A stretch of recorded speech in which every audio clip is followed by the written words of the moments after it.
Le Real de Madrid, grâce à sa victoire sur le Celta Vigo, est revenu provisoirement à hauteur du FC Barcelone. Voilà.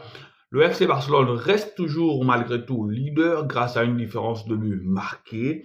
Alors, l'objectif aujourd'hui pour Hansi Flick et ses hommes, ça va être de prendre les 3 points. Ça va être de disposer de cette équipe du FC Séville, comme qui, je le rappelle, est une bonne équipe de Liga. Alors, le dilemme pour Flick va être le suivant.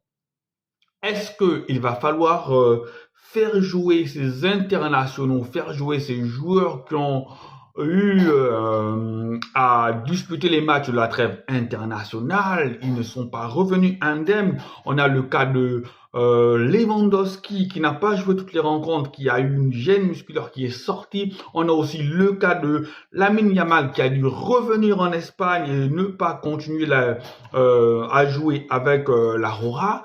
On a aussi Rafinha qui a eu un long déplacement de l'Espagne ou de Barcelone jusqu'au Brésil pour aller jouer aussi les matchs. On sait que les déplacements sont parfois très fatigants pour les joueurs. Donc, Hansi Flick a ce dilemme-là. Est-ce qu'il doit faire tourner ou il doit faire jouer son équipe type? La dernière fois, quand Hansi Flick a fait tourner contre Osasuna, on connaît le résultat. Est-ce que les substituts, est-ce que les remplaçants, est-ce que les joueurs qui sont censés remplacer les titulaires au Barça sont à niveau? Eh bien, je pense qu'il faut que ces joueurs-là soient à niveau. Il faut surtout qu'on protège Lamine Yamal. Lamine Yamal a 17 ans. Lamine Yamal ne doit pas être un nouveau cas Ansu Fati. On a vu Ansu Fati à ses débuts.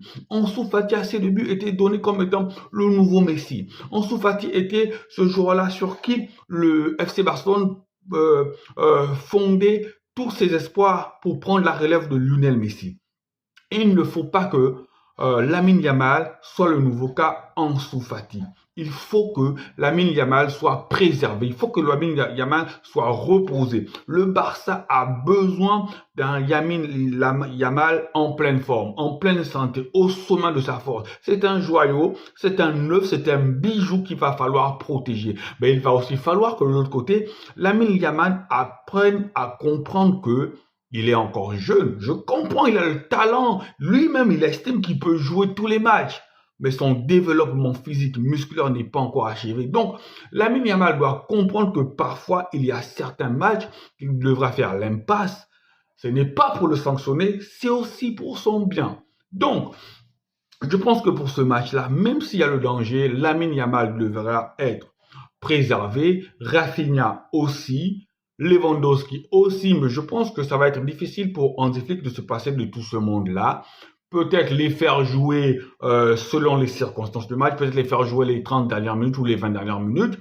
Notons déjà aussi que Firmin Lopez est revenu, Gavi et Dani Olmo sont dans le groupe, mais je pense qu'ils sont trop courts physiquement pour commencer ce match-là. Ils vont sûrement débuter sur le banc comme Lamine Yamal. Donc, je pense qu'on aura une composition probable. Je vais essayer de vous donner une composition probable. Déjà, Hansi Flick en début de semaine a confirmé que ça sera Iñaki Peña dans le but. Sûrement, Setchini n'est pas encore prêt physiquement. Donc, dans le but, on aura Iñaki Peña. Je pense qu'on aura Koundé et Baldé sur les côtés.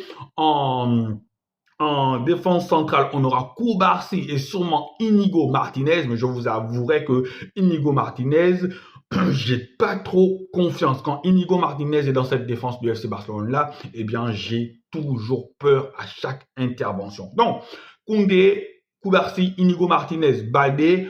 En milieu de terrain défensif, on aura Eric Garcia qui sera sûrement accompagné de Pedri et de Marc Casado. Je crois que Flick fera sûrement jouer Rafinha. Après, de l'autre côté, on aura Pau Victor et je pense qu'il va aligner Lewandowski. Voilà comme ça pour moi l'équipe qui, je pense que s'il met cette équipe-là a quand même de la gueule, cette équipe-là a quand même du répondant, cette équipe-là peut disposer du FC Séville. Là encore, moi je me dis, on revient de trêve. Là, le Real a mis de la pression sur nous, peu importe la manière. peu importe la manière. J'ai juste envie qu'on reprenne 3 points d'avance sur le Real de Madrid parce que ce n'est pas le moment de lâcher, ce n'est pas le moment de flancher, ce n'est pas le moment d'être à égalité avec le Real de Madrid parce que si ça arrive, on connaît que la pression va être énorme. Je pense que cette équipe-là, le Barça, a les moyens pour disposer de ce FC Séville-là. Alors, on se retrouve à 21h, amis barcelonais, pour regarder le match. Et derrière, on aura une vidéo pour le débrief. Alors, si tu es barcelonais, que tu aimes le football, tu adores le FC Barcelone, c'est ton équipe de cœur, tu ne peux pas, si tu tombes sur cette vidéo, ne pas t'abonner. Allez, merci, ciao, ciao et bonne journée à vous. Je vous envoie plein d'énergie positive. Allez, ciao.